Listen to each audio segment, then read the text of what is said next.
Hi there, Professor. This is my CLA2 slideshow. Let's get started. So my family names, this is how my family identifies race and ethnicity. My family names are Loop, Murdoch, Thatcher, Showalter, and Webb. So Loop and Showalter come from Germany. Murdoch comes from Ireland and Scotland. And then Thatcher and Webb are both English descent. Um, our family traditions are sauerkraut, and then making that every New Year's. And then Papab comes from, I had an interview with my father, asked him about this, and he said that it comes from straight from Germany, and it's how we call our grandfathers. So my grandfather's Papab, my dad's grandfather was Papab, and it goes on. He says that it's straight from there, but I don't think there's ever like a recorded history of that. So I identify as American. I don't think that my ethnic background really has too much effect on me.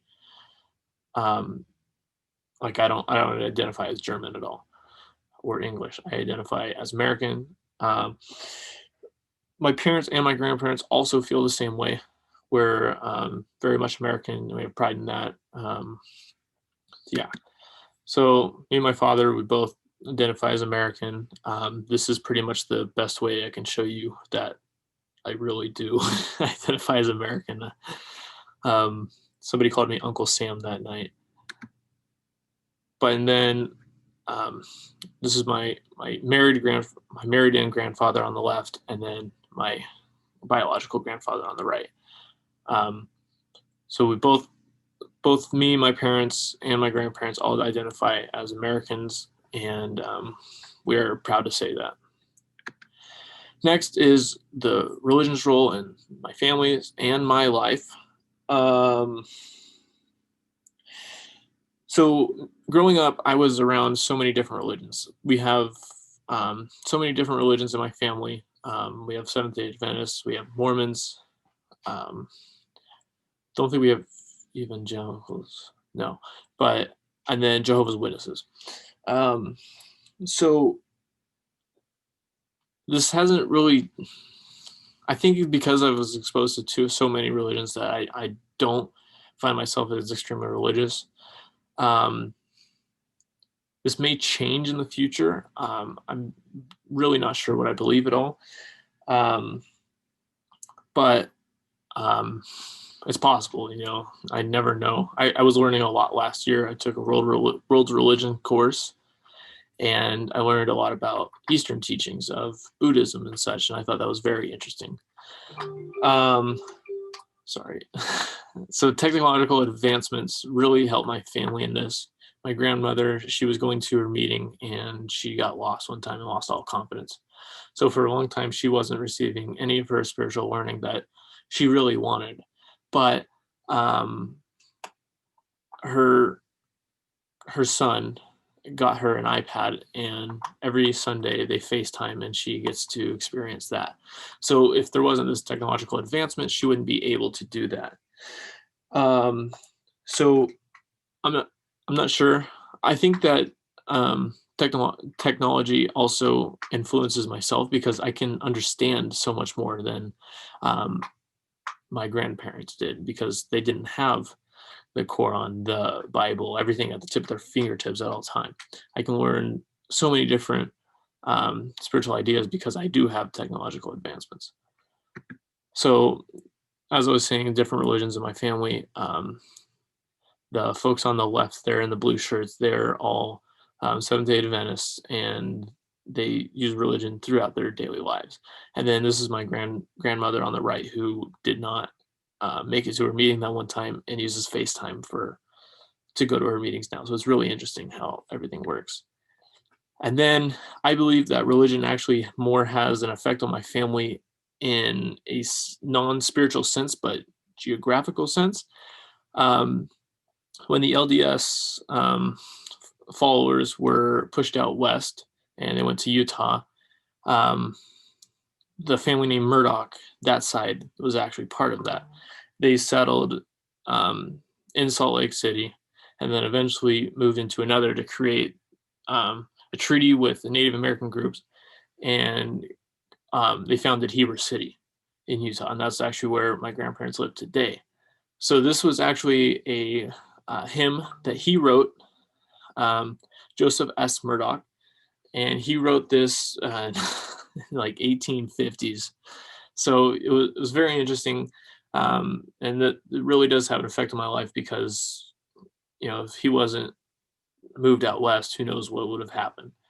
So, and then this is an LDS temple in Oakland, California, um, that I've visited before. So it has a bigger effect than at a second glance than it does to seem at first. Less spiritual, but more geographical. And yes, so this is how my family and my culture sees the elderly. I've always been taught to respect them. I don't think that anybody's ever told me that they're a burden. Um, there are some things that do need more attention, but I've always been taught to respect them. And same with everybody in my friend group. Everybody respects the elders. They respect seniors. They're something to be respected. So unfortunately, things happen, and like I was saying, always respect. I no longer have the opportunity to say I love you or learn anything from my great uncle on the right.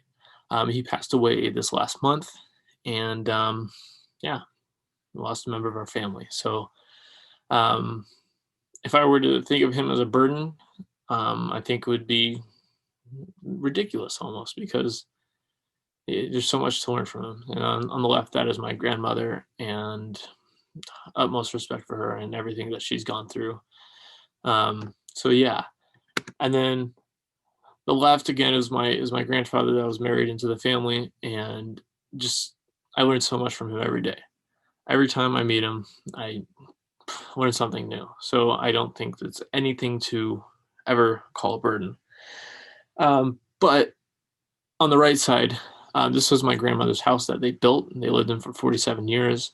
Unfortunately, when her husband passed away, there was nothing that she could do. Um, she had this house and 13 acres to take care of by herself, so we had to help her move out. Um, Required a lot of attention, and it was very difficult for the family and everything, but it was what we had to do. So, in her best interest, we had to help her get out of the house. And then family size, the world population. I think that is very American of me. I say it's an infringement of my freedom and my rights.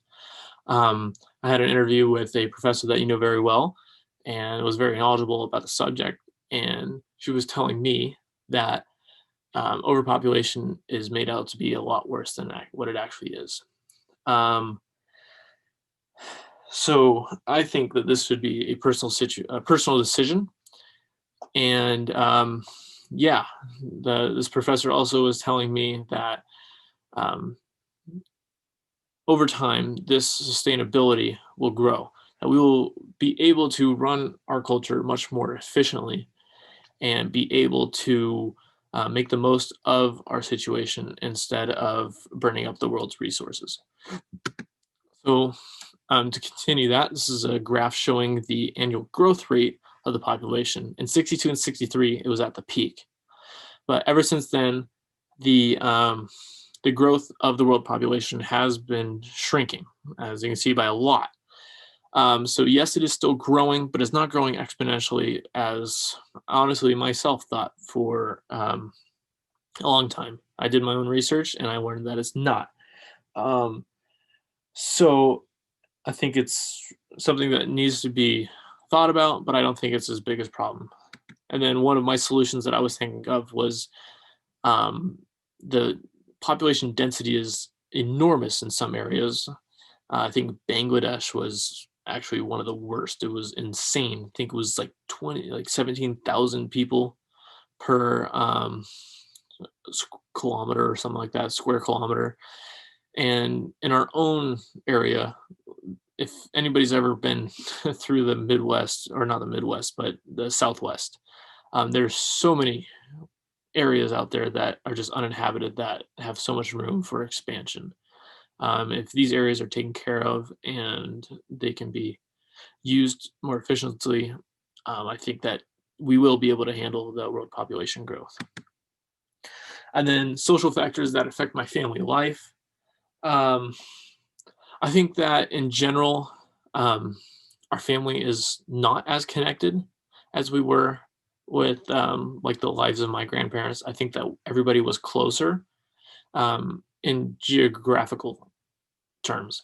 I think that nowadays that we are we are so much closer to everybody because of this technology. I can call my cousin right now. I can call my grandfather. Um, Many times this wasn't an option for the past generations. Um, so I think that it's very interesting because um, even though we are so far apart, um, we're much closer. It's interesting, but I think that um, I think that because of this technological advances that we are able to, and in society as well, the infrastructure has grown so much that I can go to my grandfather's in 3 hours. 6 hours can bring me to Arizona instead of maybe a day or two's trip. So I think it's very different than how it was, but in a good way. I don't know. It's very complex. Um, so my cousin here, he's on the left, and we're dressed up for his wedding. And situations like this bring everybody together. Um, Everybody from the East and West Coast, because he lives in Boston. I obviously live here on the West Coast. It's We don't get to see each other too often, but family gatherings like this really bring us together closer. And I think that they're extremely important for the concept of our family because um, you know people are passing on, and our generation has to be the ones to um, hold these family gatherings now. And just to emphasize that, the man in the middle on the right picture, that was my uncle. We just lost him this last year. He was only 53. And yeah, we had everybody in the family come out really quickly on short notice, but it was important. And we love him so much and we miss him. So it's really important that we stick together because you never know when this has happened. We definitely shouldn't have lost anybody that's that soon, but it happened. So yeah, I think that the closeness of technological advancements bring us all together, and I think it is a positive effect because if this was the generation of past family members, great grandparents, and everything, we couldn't have been this spread apart and still be this close. Um, Same with my parents. I feel like I'm much closer with them than they ever were with their parents. I couldn't ask for better parents. I always know that I have somebody supporting me, even if I mess up. They have my back. It's really special, and I think this is very good in my case because I am so close with them. I trust them with everything. And then switch gears. This is the ALA continuation because my Wi-Fi is so bad at home. Um, so with Prop 16, just to refresh, this is the doing away with Prop 209 from 1996, and I studied it some more after my presentation, and I actually grew two views on it regarding the conflict theory. So this could be seen in two ways. Because of the ability to hire and fire based on race and ethnicity and gender and all that, this can be causing racial prejudice because of that. This could be a way to suppress the people at the lower class. This could be a way to do that. Or, on the other hand, this can cause affirmative action to help these people.